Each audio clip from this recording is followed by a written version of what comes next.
Hello, I'm Steve Mitten, and in this video I'm going to share my thoughts on the top 10 myths that keep far too many coaches struggling. Now, by way of background and to explain my perspective on this topic, I'm really coming up to the 20-year mark in coaching, and in that time I've watched this young profession grow and evolve and spread all around the world. In my time serving on the ICF board and in my year as ICF president, I had the privilege of meeting thousands of coaches from all around the world and talking to researchers and people organizing programs. And I learned a lot from those conversations. And also, even though it's not the prime focus of my coaching practice, I've always reserved space in my practice to mentor and coach other coaches building a successful practice or preparing for a credential. So along the way, I've gotten to know a lot of coaches and, observed many more. And over again, I see some big assumptions or myths that are getting in the way of kind of the commercial success and causing a lot of suffering around generally newer coaches.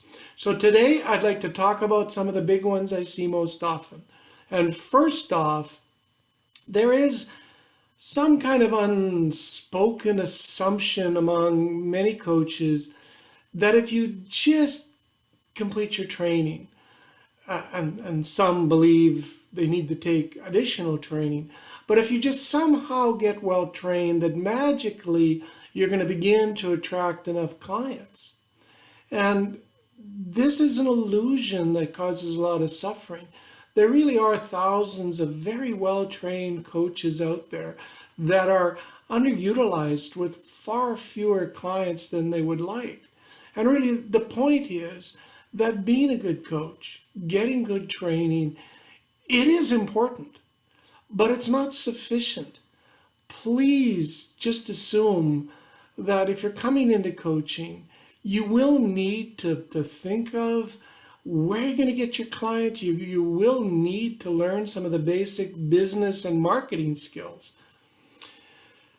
Secondly, there is kind of a related, common false hope along the lines of that when I'm finally trained, when I'm certified, I'll just get hired to coach by some existing company as an internal coach. Or maybe I'll get hired by some coaching company where I never need to market myself. And this is not likely at all. Only a very small percentage of coaches get hired as internal coaches. Some of the studies I've seen recently indicate that maybe 10% of executive coaches are internal coaches. But when you add in life coaches and business coaches and career coaches and all the other coaching specialties, the percentage of coaches that actually end up with somebody else, paying you to coach is really, really small. And again, the message here is you should plan on building your own business and learning how to get enough clients yourself. Don't just imagine somebody else is going to solve all your problems. Moving on, there is another kind of common mistaken belief that somehow, somewhere in the future, you're going to feel different. You're going to feel fully competent. You're going to have more confidence. You're going to be ready later down the road. And of course, there's a grain of truth in this one. I mean, the more coaching you do, the more confident you're going to feel.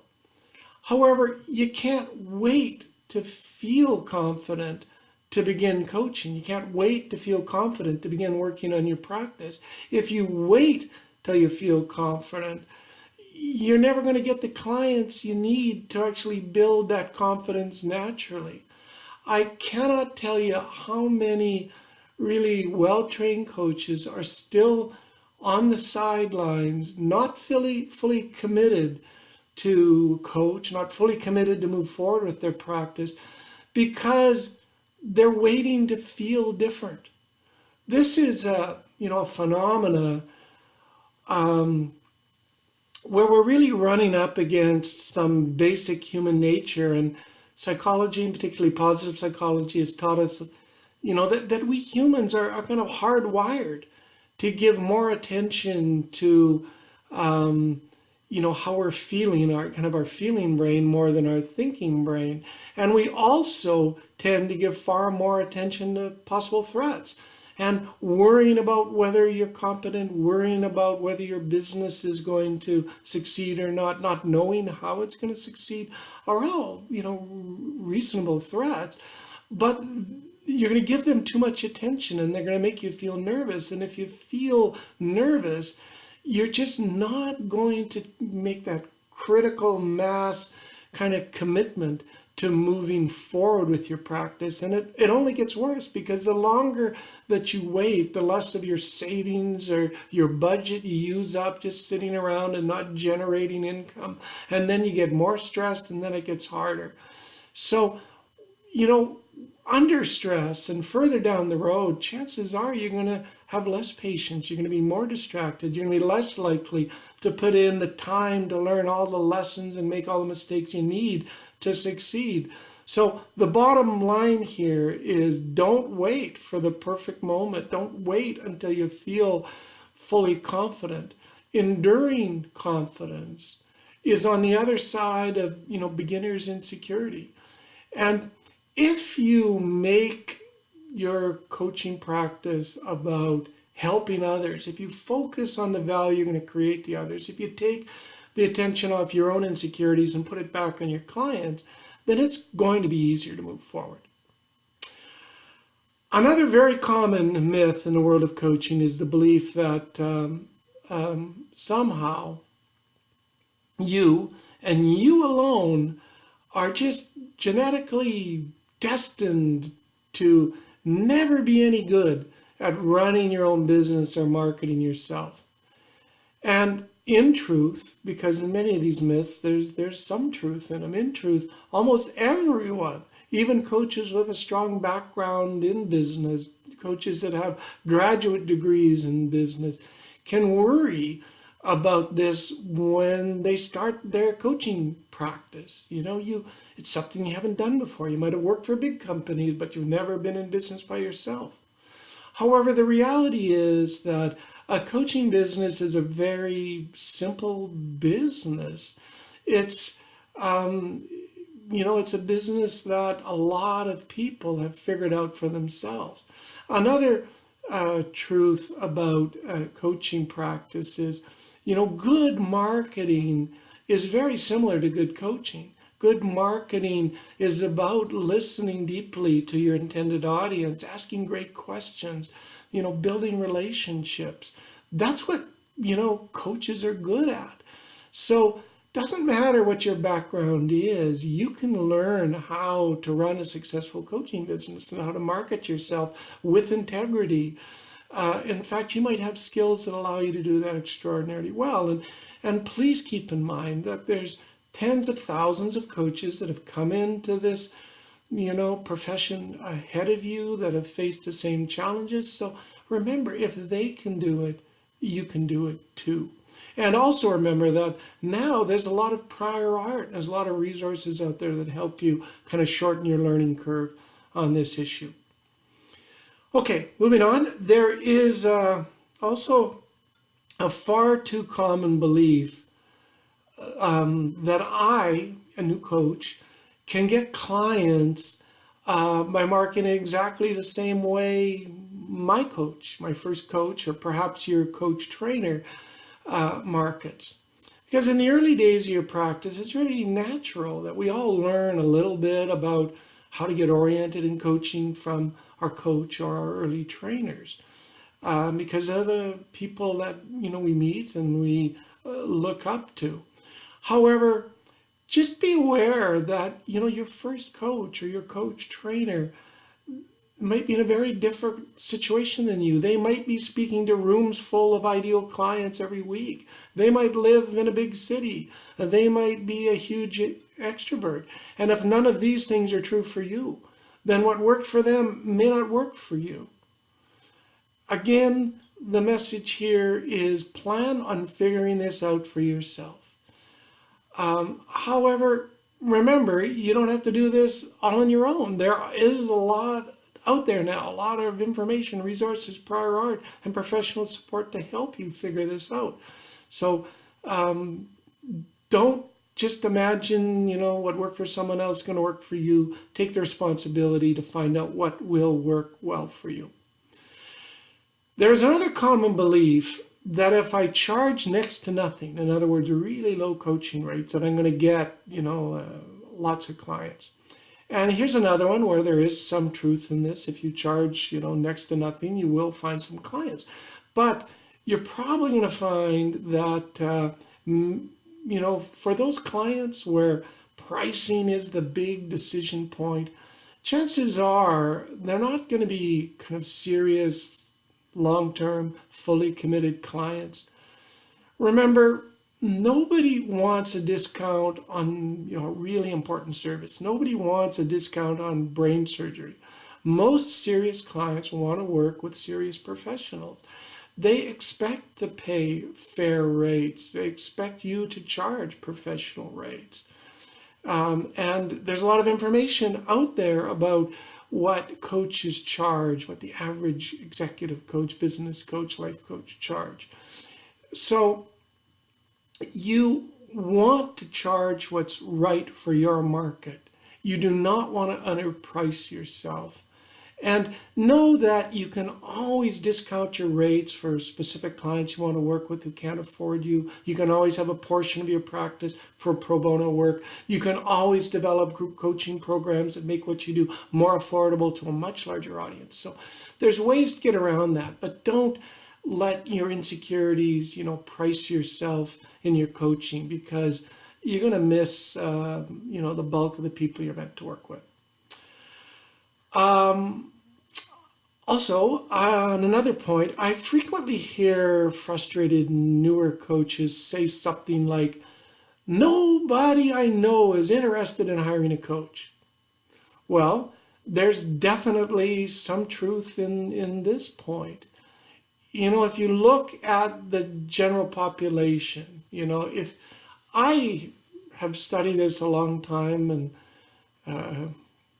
I've come to the conclusion that when you look out there for the people that are the right age, people that perhaps have a job or career or disposable income that could actually hire you, people that by inclination are kind of open and ready for change and look for, assistance to help them make changes, that might only be 5% of the general population, right? And then when you look at that percentage of the general population, you got to remember that only a small portion of them are actually at the place in their decision process where they're ready to hire you on any given day. So it's true that a lot of people have no interest in coaching. But remember, pretty much the same thing can be said about any other profession on any given day. This is why you need to learn to market yourself. You want to learn how to qualify or attract or otherwise connect to large numbers of your potential clients.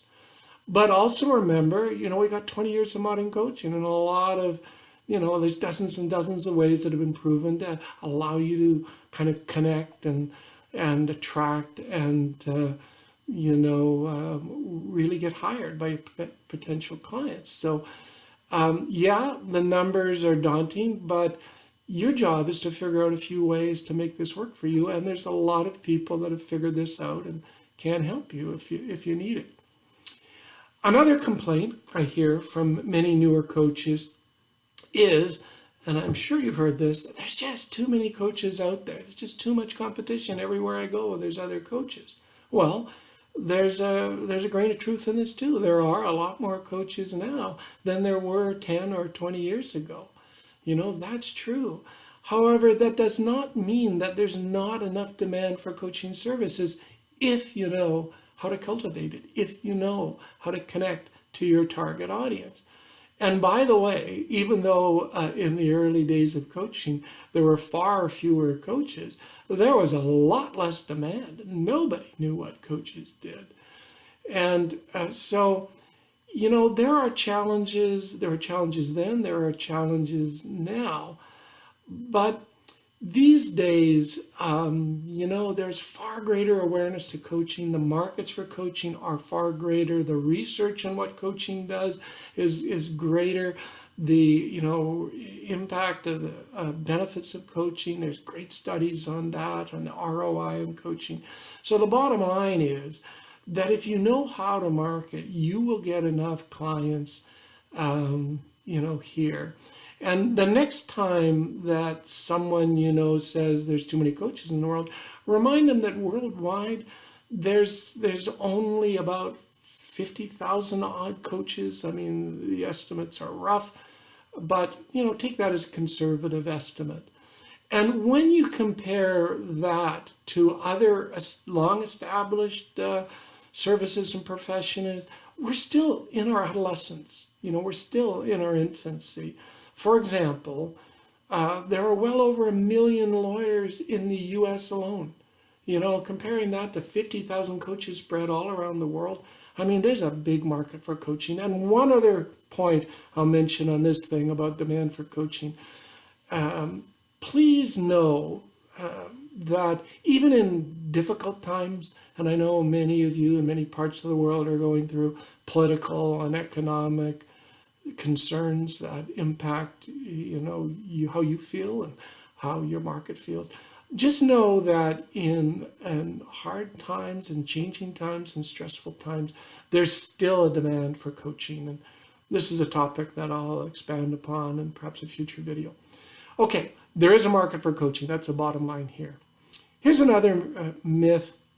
There seems to be a dangerous common belief in the world of coaching around just how much time and effort and money it's going to take to launch a commercially viable coaching practice.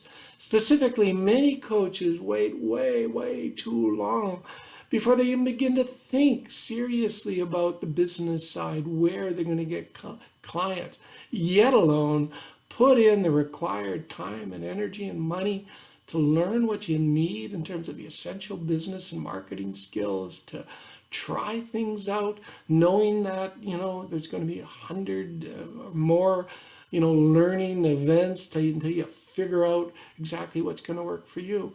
So the message on this one is start early. Split your time between learning to coach and learning how to run and market your business.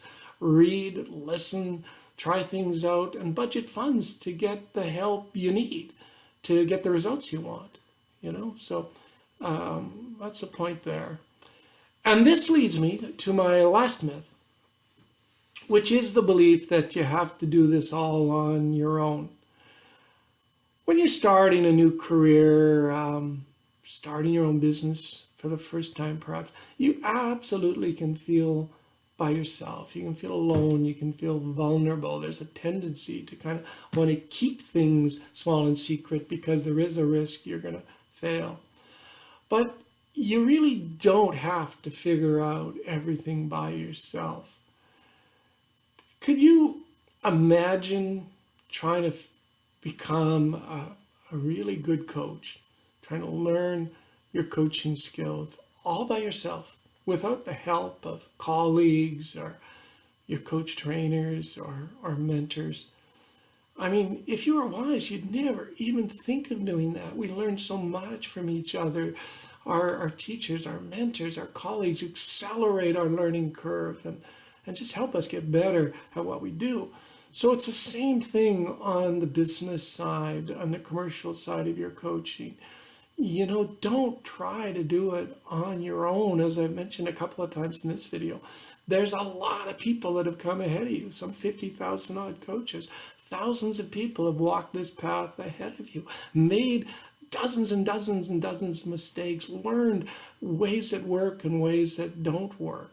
And, you can connect to these people. There's networks and forums and free resources and articles and videos. There's dozens and dozens of things out there that can help you learn what you need to learn. You know, within the coaching community, I mean, there's tens of thousands of coaches on LinkedIn communities like the ICF LinkedIn group or the Coactive Network forum where there's some 27,000 coaches. And on Facebook, there's dozens and dozens of coaching groups. Usually they're kind of congregating around specific topics like business development, or they congregate around the school that you came through. I know, for example, CTI has a number of coaching groups online, and I know other schools that have the same. So the point here is you don't have to be a lone wolf.